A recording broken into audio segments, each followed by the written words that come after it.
তো আমরা হচ্ছে মাটি পরীক্ষা করার জন্য মাটির স্যাম্পল কালেকশন করতেছি। ভাই আরও গভীর করে দেবেন, গভীর করে কোদালটা একটা কূপ মারেন, একবার গভীর করে খাড়া করে। হ্যাঁ, আরেকটু গভীরে নেন, ওই নিচের ওইখান থেকে নেন। হ্যাঁ হ্যাঁ, এটার অর্ধেক পরিমাণ নেন, তাই এনে এনে এনে দেন, ফালাইতেছি। আচ্ছা,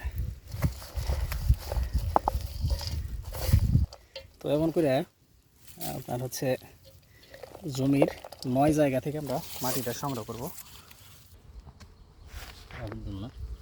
খারাপ দেন, খারাপ অর্ধেক নেন, তাই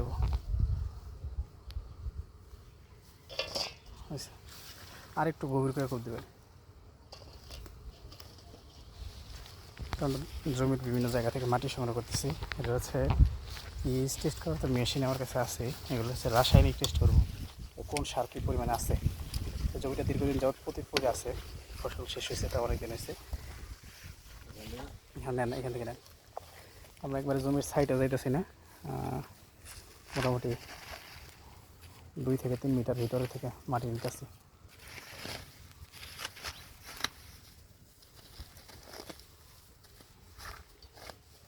সিরাগুলো এত দামি মালছিং, এই মালছিংয়ে তো ফসলই পেলাম না বেশি। মালছিংয়ের বয়স হয়েছে 1 বছর, 1 বছর, তারপরে অনেক ভালো হয়েছে। 1 বছর বয়সের মালছিংগুলো। গত বর্ষায় চিচিঙ্গা চাষ করছিলাম, দুন্দল। ভাই এত ওই করা লাগবে না, সারা লাগবে না, এখান থেকে এরিয়ান ফেলি। আর গভীর করে একটা কূপ দেন, 6 ইঞ্চি 8 ইঞ্চি ভিতর পর্যন্ত জানা যায়। গভীর করে খাড়া করে কূপ দেবেন। হ্যাঁ, মানে ওই পাশে, হ্যাঁ ওই সাইজে সমস্যা নেই। ওর থেকে একবার তলা পর্যন্ত অল্প করে মাটি নেন, তাইব। হ্যাঁ হ্যাঁ, হয়েছে হয়েছে। তো আমরা জমির বিভিন্ন জায়গা থেকে 9 স্থান থেকে এই মাটিটুকু সংগ্রহ করছি। এখন এগুলো জোড়া জোড়া করে এখান থেকে সবগুলো একসাথে মিশাইয়া 1 কেজি পরিমাণে মাটি কৃষি অফিসে নিয়ে যেতে হবে, ওই মৃত্তিকা উন্নয়ন কেন্দ্র ওইখানে। ভাই নিয়ে চলেন, এটা জোড়া করতে হবে। দেখেন এখানে একটা টিন বিছাইয়া আমরা হচ্ছে মাটিগুলো জোড়া জোড়া করতেছি। তো এই জোড়া করার পরে এখান থেকে 1 কেজি পরিমাণে মাটি সংগ্রহ করব। দেখেন আমরা আমাদের জমি থেকে যে মাটির স্যাম্পল সংগ্রহ করলাম সেটার পিএইচটা এখন আমাদের এই মিটার দিয়ে টেস্ট করে নিব। তারপরে এটা আমি 2-1 দিনের মধ্যেই আমাদের জেলা মৃত্তিকা উন্নয়ন কেন্দ্র যে আছে সেখানে পরীক্ষা করতে দিব, এবং সেটার যে রেজাল্ট হবে সেটাও আমি আপনাদেরকে দেখাবো যে আমাদের এই মিটারটা কতটা কার্যকর, এবং মাটি পরীক্ষা করলে কি কি লাভ হয়, বা মাটির গুণাগুণ কি কি আছে জমিতে, এইসব বিষয়ে আপনাদেরকে আমি অনেক তথ্য জানাবো ইনশাল্লাহ। তো দেখেন আমরা মাটির পিএইচ টেস্ট করার জন্য পিএইচ মিটারটা দিয়ে দিলাম।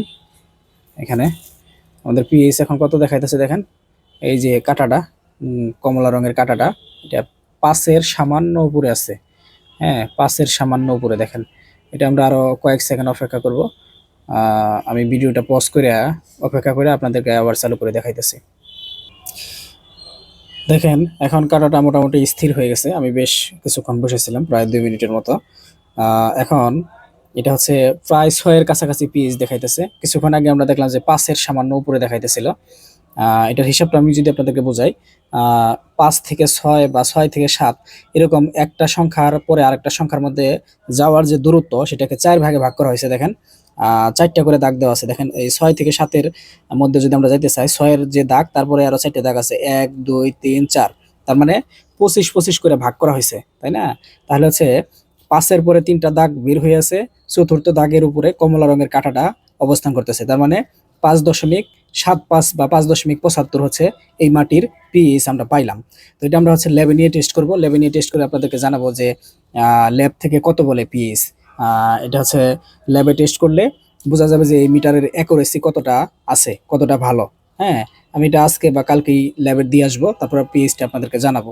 তো এই পিএইচ মিটার মাটিতে পোতার পরে কিছুক্ষণ অপেক্ষা করতে হয়, 2 মিনিটের মতো, তাহলে অরিজিনাল রেজাল্টটা পাওয়া যায়। কিছুক্ষণ আগে আপনারা দেখতেছিলেন যে 5-এর সামান্য উপরে ছিল, 5.25 দেখাইলো, 5.25, কিন্তু এখন হচ্ছে 5.75 দেখাইতেছে। তো এটা আমি বলছিলাম যে ময়েশ্চার টেস্ট করা যায়, যে ড্রাই এবং উইট দুই পাশে দেখা যাচ্ছে। এই পাশে হচ্ছে ড্রাই, এই পাশে উইট, মাটিটা ভিজা না শুকনা সেটা এটা দিয়ে পরীক্ষা করা যাবে এই পাশের সাদা সুইচটা চাপ দিলে। তো এই মাটিটা হচ্ছে ভেজা। কিছুক্ষণ আগে আমি এখানে পানি দিছি, পানি দিলে কারণ মাটিটা অনেক শুকনা ছিল। এই দেখেন মাটিটা ভেজা। এখানে আমি হাত দিয়ে আপনাদেরকে দেখাইতেছি, এই দেখেন মাটিটা ভেজা কাদা কাদা। এখন আমি আপনাদেরকে সুইচটা চাপ দিয়ে দেখাই যে এটার ভেজা না শুকনা এই জিনিসটা টেস্ট করা যায় কিনা। এই দেখেন কাটাটা, হ্যাঁ কাটাটা এখনও আপনার 5.75% মধ্যে আছে। এই যে আমি সাদা সুইচ এটা এটা এটা আমি এখন চাপ দিব।